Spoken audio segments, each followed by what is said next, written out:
మూర్ఖులు విమర్శలు చేస్తారు, గొప్పలు చెబుతారు, వాదనలు చేస్తారు. ఏ మూర్ఖుడైనా చేసేవి ఇవే. కానీ వాటిని విని క్షమించడానికి మనకు ఎంతో గొప్ప గుణం, మరింత సహనం అవసరం. మనం చేసిన ఏదేని మంచి పని గురించి గొప్పలు చెప్పుకుంటే దాని ఫలం తగ్గిపోతుంది.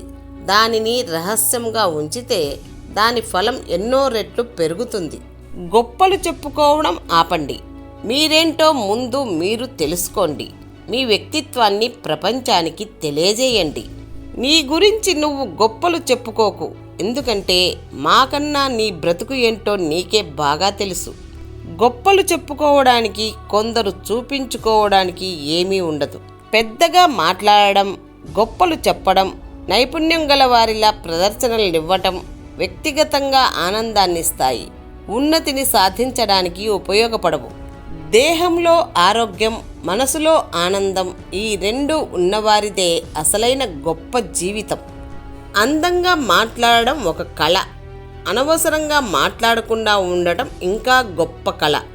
అరిస్తే గెలిచినట్టు కాదు, మౌనంగా ఉంటే ఓడినట్టు కాదు. సమయానికి తగ్గట్టుగా ఉండడమే మనిషి గొప్ప లక్షణం. ఓర్పుకు మించిన గొప్ప ప్రార్థన మరొకటి లేదు. లేని గొప్పతనాన్ని ప్రదర్శిస్తే నీలో ఉన్న నిజమైన గొప్పతనం మరుగున పడుతుంది.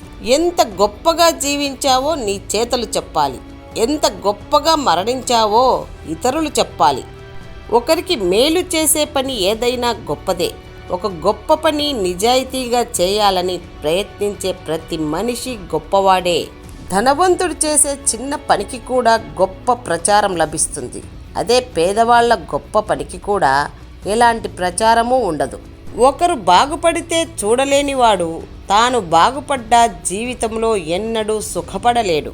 మధ్యతరగతి జీవితాలు ఎలా ఉంటాయి అంటే బాధలు బ్రతకనివ్వవు, బాధ్యతలు చావనివ్వవు. జీవితంలో ముందుకు వెళ్ళాలి అనుకున్నప్పుడు కాలం నిన్ను వెనక్కు లాగుతుందని భయపడకు. వెనక్కి లాగబడిన బాణమే వేగంగా ముందుకు వెళ్ళగలదు. నమ్మకాన్ని కోల్పోకు. విజయం తప్పక నీదవుతుంది. ఒక చిరునవ్వు స్నేహాన్ని మొదలు పెడుతుంది. ఒక మంచి మాట వైరాన్ని అంతం చేస్తుంది. ఒక మంచి చూపు అనుబంధాన్ని రక్షిస్తుంది.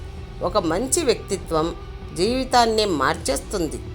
నువ్వు మోసేంత సంపద నీ దగ్గర ఉన్నా నిన్ను మోసే నలుగురు లేకుంటే నీ జీవితం వృధా. కష్టపడి కొండ ఎక్కితేనే అందమైన దృశ్యాన్ని చూడగలం. జీవితం కూడా అంతే. కష్టపడితేనే అందాన్ని, ఆనందాన్ని చూడగలం. కొన్నిసార్లు మనసులో బాధని మాటల్లో చెప్పలేం. అలా అని కనపడేలా ఏడవలేం. మనలో మనం బాధపడుతూ బ్రతికేయడమే జీవితం. ప్రేమ దొరకడం వరం కాదు. దొరికిన ప్రేమను జీవితాంతం మనతో ఉంచుకోవడం అన్నింటికన్నా గొప్ప వరం. అన్వేషించేది మనిషి, ఆకర్షించేది మనసు. అందనిది ఆకాశం, ఆగనిది కాలం, అంతరించేది జీవితం. అనునిత్యం మనందరి తోడు ఉండేది మనం చేసిన మంచితనం. జీవితం కన్నీళ్ళు, నవ్వులు, జ్ఞాపకాలంటూ ఎన్నో ఇస్తుంది. కన్నీళ్లు ఇంకిపోతాయి, నవ్వులు మాసిపోతాయి, కానీ ఎప్పటికీ మిగిలేది జ్ఞాపకాలే.